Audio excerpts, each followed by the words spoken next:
এই family card কিন্তু স্বপ্ন না, এটা হচ্ছে পরিকল্পনা। এই টাকাটা বা সহযোগিতাটা যদি বাবার হাতে যায়, বাবা ওই পাড়ার চায়ের দোকানে গিয়ে গল্প গুজব করে বন্ধু বান্ধবের টাকাটা উড়িয়ে দেয়।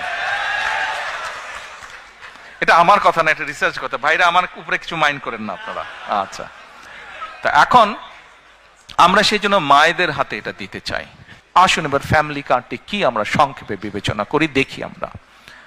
এটি আমরা যে ব্যাংক কার্ড ব্যবহার করি, এটি ব্যাংক কার্ডের মতন একটি কার্ড। এখন এই কার্ডটি আমরা কাকে দেব? এই কার্ডটি আমরা দেব বাংলাদেশে এই মুহূর্তে অ্যাভেলেবল যত ডাটা আছে, সেই ডাটার ভিত্তিতে আমরা দেখেছি বাংলাদেশে 4 কোটি পরিবার আছে। সেটি আমার পরিবার, আপনার পরিবার, একজন কৃষকের পরিবার, একজন ইমামের মসজিদের ইমাম সাহেবের পরিবার, একজন প্রাইমারি স্কুল শিক্ষকের পরিবার, একজন ক্ষুদ্র মুদির দোকানদার, একজন রিক্সা চালক, ভ্যান চালক, যেভাবেই আপনি ধরেন বাংলাদেশে 4 কোটি পরিবার আছে। আমরা প্রথমে এই কার্ডটি দেওয়া শুরু করব গ্রাম থেকে, যারা মোর ডিজার্ভ করে। আচ্ছা, এই কার্ডটি আমরা দিব পরিবারের যে গৃহিণী, পরিবারের যে কর্ত্রী বা হাউস ওয়াইফ, আমরা তাকে এই কার্ডটি দেব। আচ্ছা, আস্তে তালি পরে তালিয়া পরে কার্ডটি আমরা তাকে দেব। দেখুন, দেশনেত্রী বেগম খালেদা জিয়া দেশের অর্ধেক যে নারী সমাজ, তাদেরকে উনি শিক্ষার আলো পৌঁছে দিতে চেয়েছিলেন। বহুলাংশে আলহামদুলিল্লাহ আমরা সফল হয়েছি। আজকে যদি আমরা স্কুল কলেজগুলো দেখি, আমরা দেখি যে ক্ষেত্র বিশেষে ছেলেদের থেকে মেয়েদের এনরোলমেন্ট অনেক বেশি। শিক্ষা দীক্ষায় বিভিন্ন জায়গায় মেয়েরা অনেক এগিয়ে গিয়েছে। নেপোলিয়ন বলেছিল, আমাকে শিক্ষিত মা দাও, আমি তোমাদেরকে শিক্ষিত জাতি দেব।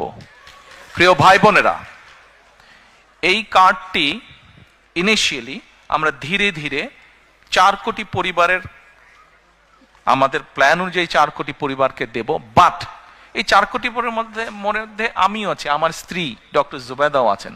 কিন্তু ডক্টর জুবাইদা এই কার্ডটি নেবেন না। কেন?